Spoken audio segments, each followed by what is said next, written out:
원의 불꽃, 중동의 문이 열리다. 미국은 왜 이란을 청소하기로 했나? 여러분, 세상에서 가장 안전한 장소는 어디일까요?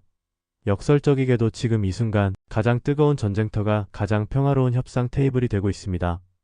불과 며칠 전까지 트럼프 대통령은 제네바에서 이란과 미소를 지으며 4차 핵협상을 약속했습니다. 우리는 대화로 해결할 것이라며 전 세계를 안심시켰죠. 하지만 그 미소 뒤에서 에어포스 원 기내의 팬은 멈추지 않았습니다. 이란 공격 최종 승인. 평화를 말하면서 미사일을 쏘고 협상을 약속하며 수뇌부를 제거하는 이 잔혹한 반어법. 이것이 2026년 현재 우리가 마주한 국제 정치의 민낯입니다. 지금 중동은 단순히 싸우는 것이 아닙니다. 수십 년간 닫혀있던 지옥의 문이 열리고 있습니다. 그런데 말입니다. 미국은 왜 하필 지금 모든 비난을 감수하고 전면전을 선택했을까요? 단순히 이스라엘을 도와주기 위해서일까요? 그 이면에는 뉴스에서 말해주지 않는 치밀하게 설계된 경제적 군사적 설계가 숨어 있습니다. 오늘 그 충격적인 타임라인을 하나씩 벗겨보겠습니다. 2026년 2월 27일 오후 3시 38분 에어포스 원의 좁은 회의실. 트럼프 대통령의 손끝에서 세계의 운명이 결정되었습니다. 이란 공격 최종 승인. 놀라운 건 그 직후의 행보입니다. 트럼프는 텍사스로 날아가 아무 일 없었다는 듯 시민들과 악수하며 공개 일정을 소화했습니다. 마치 이란과 여전히 친하다는 연기를 하듯 말이죠. 하지만 그 침묵의 9시간 30분 뒤 테헤란의 하늘은 낮보다 밝게 타올랐습니다. 이란 내 모든 통화가 연결 중으로만 뜨고 철통 같던 경보 체계가 마법처럼 마비되었습니다. 그리고 시작된 미이스라엘의 공습? 이건 단순한 폭격이 아니었습니다. 100대가 넘는 항공기가 바다와 육상에서 동시에 날아올랐습니다. 본토에서 출격한 비전략 폭격기는 이란이 자랑하던 지하탄도 미사일 시설을 단숨에 코철로 만들었습니다. 첫 24시간 동안 타격된 표적만 무려 1000개. 결과는 참혹했습니다. 이란의 정신적 지주인 하메네이를 포함해 국방부 장관, IRGC 사령관 등 핵심 수뇌부 48명이 단 하룻밤 만에 사라졌습니다. 이란의 해군 본부와 함정들은 페르시아만 바닥으로 가라앉았죠. 그런데 여기서 이상한 점이 하나 있습니다. 이란의 그 강력하다던 방공망은 왜 단 한 발의 미사일도 막지 못했을까요? 미국은 어떻게 이란의 심장부 지도를 손바닥 보듯 읽고 있었을까요?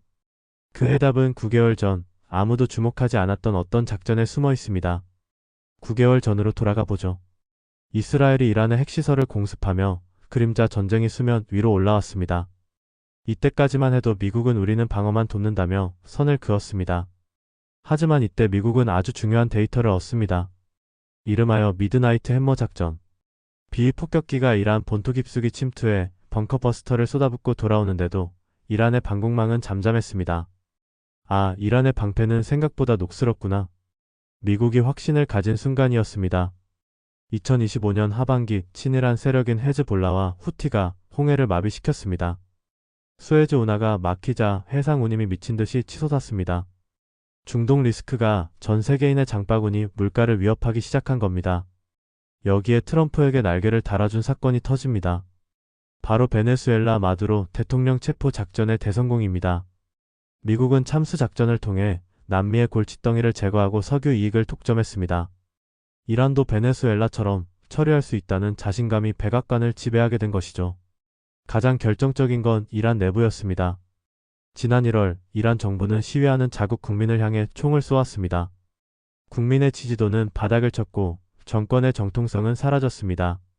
외부의 적보다 무서운 내부의 적이 이란을 갉아먹고 있었던 때 미국은 칼을 뽑아든 겁니다. 자, 이제 이란은 수뇌부를 잃고 코너에 몰렸습니다. 그런데 이란은 여기서 항복하는 대신 전혀 다른 선택을 합니다. 우리가 죽으면 너희도 죽는다는 자폭 전략이죠. 그들이 노리는 건 미국만이 아닙니다. 바로 우리 곁의 경제 허브들입니다.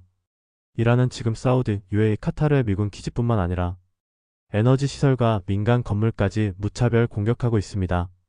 왜일까요? 이 나라들은 두바이의 신화처럼 자본과 관광으로 쌓아 올린 마천루를 가진 나라들입니다. 이란의 메시지는 명확합니다. 너희가 우리를 공격하게 놔둔다면 너희가 쌓아 올린 금융 허브와 관광, 명소들을 하루아침에 유령 도시로 만들겠다. 석유와 가스 판매로가 차단되는 순간 국가 재정은 파탄납니다. 이란은 지금 중동 전체를 끌어안고 지옥불로 뛰어들고 있습니다. 이제 전쟁의 불길은 중동을 넘어 유럽의 문턱까지 이르렀습니다. 보복 공격의 범위가 넓어지며 장기전의 가능성이 커지고 있죠. 전문가들은 말합니다. 전쟁이 멈추려면 서로의 생존 본능이 작동해야 한다고.